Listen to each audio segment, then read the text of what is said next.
Après Kinshasa et Bukavu, c'est le lundi 25 janvier dernier que le film documentaire L'homme qui répare les femmes était en projection à Lubumbashi.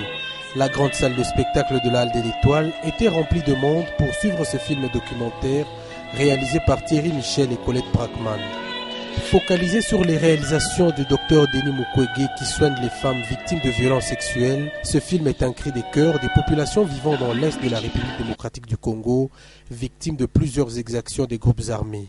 En tout cas, comme journaliste ou réalisateur, on va jamais arrêter de plaider, et c'est là l'un des buts du film, c'est que ce film soit diffusé à l'étranger et qu'on voit les conséquences de ce qu'on a laissé faire. Au terme de la projection, les participants ont adressé diverses questions au réalisateur belge.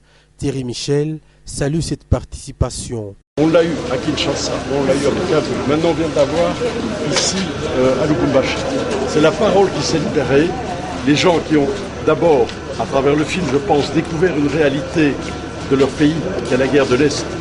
On peut avoir les chiffres, mais là on a vu les témoignages, les images, la violence, la cruauté et surtout la capacité des gens du Kivu aujourd'hui de résister. Après Lubumbashi, ce film documentaire sera projeté dans les autres villes et provinces de la République démocratique du Congo.